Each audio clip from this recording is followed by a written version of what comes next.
Hi, I'm Laura Nelkin. I'm a knitwear designer. I live in upstate New York in the Finger Lakes region, and this is a quick video to teach you how to put a casing for an I-cord around the edge of the hood of your Hoodola. This video is a companion video to the Hoodola pattern. I'll give you a link below this video to purchase the pattern if you don't already have it. You're going to need it to follow along to understand everything that I'm talking about. I released Hoodola in, I believe it was like the end of October 2024 as a super basic hooded cowl pattern. And when I released it, the hood did not have a cord. And I gifted one to my daughter over the holidays, and she asked me if I could add a casing with an I-cord so she could cinch it around her face a little bit. And it ended up looking so good that I kind of put out some vague notes about how I did it, and I heard from you all that you wanted to know how to do it in detail. So the pattern has been updated, and this video is going to walk you through all the steps that I did to add that casing to my Hoodola. All you'll be doing is picking up stitches around the edge of the hood and then working rows and then folding that piece of fabric that you've knit in half to form a casing. And I'm going to show you two different ways to attach that piece of fabric to the inside of your Hoodola. And then we'll talk quickly about making I-cords for the cinch. So let's jump right in. And the first thing that I'm going to do is show you how to pick up those stitches. Okay, it's time to pick up stitches around the edge of your hood. You're going to pick up stitches with the right side facing, starting on the right corner where the hood meets up with the neckline of the cowl.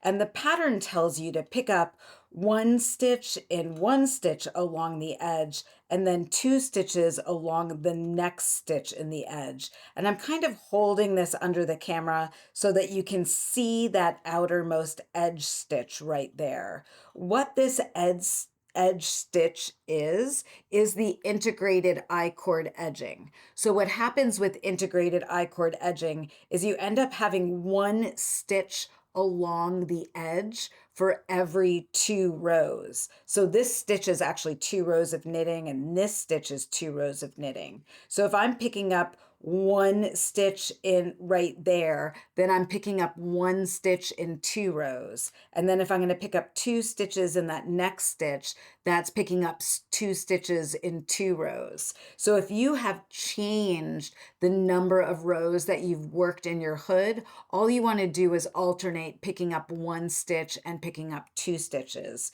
In the pattern, I have told you to pick up 132 stitches, and that's based on if you worked the number of rows that I suggest working for the hood in the pattern. So let's go ahead and pick up those stitches together. You're going to be picking up and knitting them. And what I'm doing is just coming underneath one leg of that stitch right there and grabbing my yarn and pulling it through. And now I have 1 stitch. And now on this next stitch right here, I am going to pick up 2 stitches into that 1 stitch. So I'm going to pick up 1 stitch into the back leg and then 1 stitch into the front leg. And then that next stitch, I'm going to pick up 1 stitch. And then that next stitch, I'm going to pick up 2 stitches. You can do it a little bit differently than this. I think the biggest trick when you're picking up stitches like this is to make sure that you are picking up consistently the same way all the way around the hood. It doesn't actually matter if you see, I split my yarn right there. So if you do that, back up and make sure that your stitch isn't split. You want to make sure that you're consistent. Doesn't matter if you end up with an even number or odd number of stitches when you get around. That won't matter for your casing. This is one of those make it work moments, but I did give you stitch counts in the pattern if you're somebody who likes to follow along with stitch counts. So once you have picked up all of those stitches, then you're going to turn your work and you're going to work a wrong side row where you knit 2 and then purl to the last 2 stitches and knit 2. And what that does, and I can show you if I just kind of take this out and show you on the other side, I have a flat section for the casing already worked here. What that does on wrong side rows is give you a little bit of a garter, or not a little bit, it's an actual little garter edge on each side of the hood. And that just kind of tidies up the edge where you'll be pulling the I-cord out of the hood. So this casing right here, after I worked that wrong side row, I continued working row 1 and 2. Row 1 has you knitting across, row 2 has you knitting 2, purling to the last 2 stitches, knitting 2.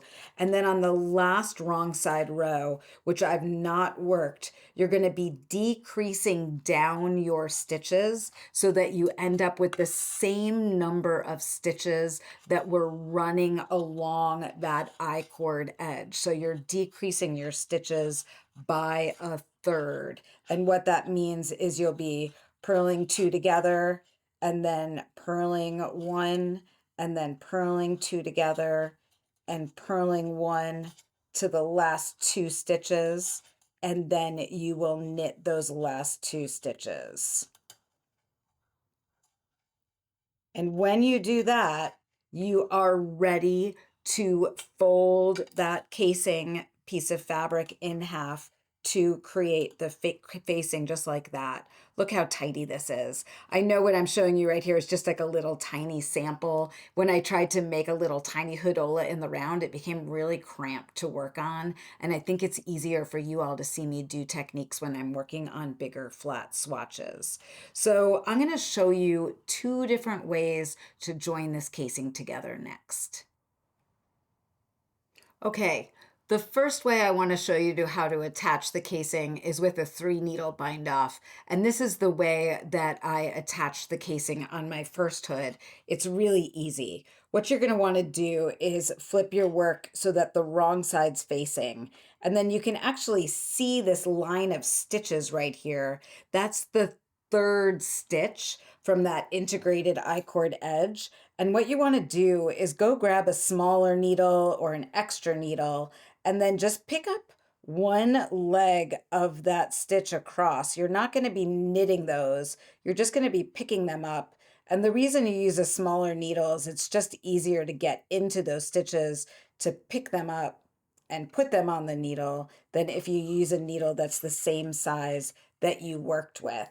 And you'll have all of those stitches on your smaller needle. And then you're going to just fold this casing so that the wrong sides are in towards each other and the right sides are out. And then with your working yarn that's still attached, you are going to work a 3 needle bind off across. And all that means is with your working needle, you're going to go in to the needle on the stitch on the front needle and the stitch on the back needle, and then wrap your working yarn around and pull it through both of those stitches. And then you're going to go ahead and do that with the next 2 stitches. And then you are going to go ahead and lift that first stitch over the second stitch so you have bound off 1 stitch. And now I'm going to go ahead and knit 2 more stitches together, one from the front needle, one from the back needle, and then lift that stitch over.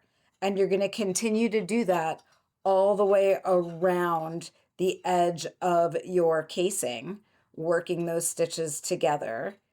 I have seen people do this where they pick up the stitch from the inside of the hood instead of putting it onto a little needle, but I find it so much easier to just grab an extra circular needle and pick up all of those stitches and then work them together across. And I was just trying to get a little further along so that you could see what that looks like from the inside of the casing. It's quite nice and tidy and neat, and it's a pretty easy way to join that casing together. I'm going to show you one more way that's very cool that I just learned about last week. Okay, the other day I was scrolling through Instagram, as we do, and I stumbled across a reel for a crocheted edge on a shawl collar from a European designer, Anna Roisman, and it absolutely blew my mind because it was exactly what I was looking for finishing up the edge of the I-cord casing. And I had to watch her reel a few times to understand how she worked this technique. And I've kind of figured out how to make it work on Hoodola. So I want to show you how I figured out how I do it. And then I'm going to show it to you on a Hoodola I almost have finished, but I'll also link to her video below because I think it's really important for designers as I get inspired by somebody else's technique to kind of share its origin story and tell you where I learned it about. Her videos are really fun. I've been learning a lot from her. She knits with sequins, which I'm totally into. So here we go right now. I've got, this should look familiar to you. I've got that same piece of fabric ready to fold in half for the casing. And I'm going to fold it in half so that it is folded to the inside with the wrong side facing, just like we did before. But what I'm going to do is I'm going to take my crochet hook and I'm going to go through the front of the fabric right underneath that first row of stitches. And then I'm going to take that crochet hook and I'm going to go into the first stitch on the needle, and that's going in purlwise. And then I'm going to wrap the yarn around and I'm going to pull it all the way through to the front of the work. And then I'm going to go ahead and do that again. I'm going to kind of follow that column of stitches down. I'm going to stick my needle in from the front to the back. I'm going to go into the next stitch on the needle purlwise. I'm going to wrap my yarn around, pull my yarn all the way through, and then I'm going to pull it through that first loop on the hook. So what I'm going to end up with is this really sexy little chain of stitches.